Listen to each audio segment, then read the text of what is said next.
If you live in New England or are a Patriots fan, then I'm sure you've heard by now that Tom Brady did not practice with the team on Wednesday. He was listed with a thigh injury. Earlier in the week, Brady said that they had not discussed resting any of their starters this week, and Bill Belichick was nice enough to remind us that he's not a good mathematician, and that when it comes to talking about resting starters, the numbers just don't seem to add up. I'm Dr. Jessica Flynn, a local sports medicine doctor in the Boston area, and I'm here to make some sense of how a star quarterback who's renowned for his mental and physical toughness might still be dealing with a thigh injury that happened 6.5 weeks ago. Brady's initial injury occurred on November 13th when the Patriots were playing the Seahawks. Cam Chancellor hit Brady low, and when he did, his helmet directly contacted Brady's right thigh and upper knee. After the game, Brady was seen limping toward the podium for his post-game presser.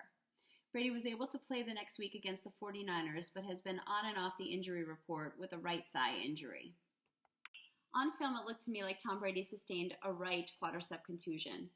The quadricep muscles are the four muscles on the front of the thigh, and their job is to allow the athlete to be able to flex and extend the knee in simple movements like jumping, running, and walking. When Chancellor's helmet hit Brady's thigh, it caused small micro tears within the muscle belly, which then started to bleed. That bleeding likely collected and formed something called a hematoma, which is a larger collection of blood within the muscle belly. A hematoma can be very painful, and it can limit the athlete's ability to be able to flex and extend the knee. In fact, hematomas in the quadricep muscle are graded by how able the athlete is to flex that knee. It's not surprising to me that Brady was limping up to the podium after the game because he was having difficulty bending the knee once he stopped playing when the muscle started to stiffen up. Recovery from a quadricep injury like this can take quite some time. I would say in the average athlete, it can take weeks to months. But in Tom Brady's case, he's actually continuing to play on this. So he's continuously re-injuring the muscle. When you're recovering from a quadricep muscle injury, you're really walking a fine line between allowing some scar tissue to form so that the muscle is allowed to stop bleeding and recover, and preventing too much scar tissue from forming, which then can lead to stiffness of the muscle, re-tearing, and in severe cases, calcification of the muscle, which is called myositis ossificans.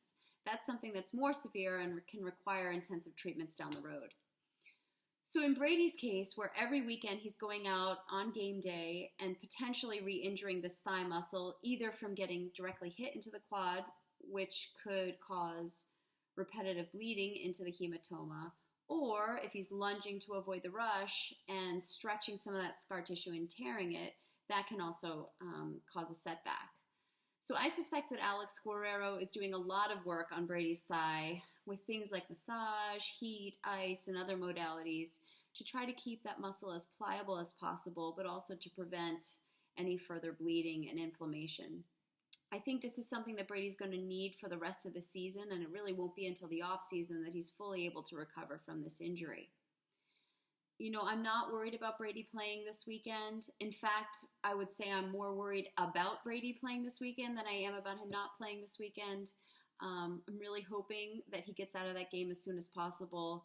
As soon as it looks like the Pats have the game under control, I think they should get him on the bench and give Jimmy G some playing time that he deserves.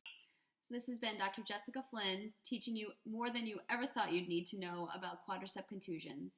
You can always follow me at JessDD on Twitter, or you can check out my blog at docflynn.com. Thanks.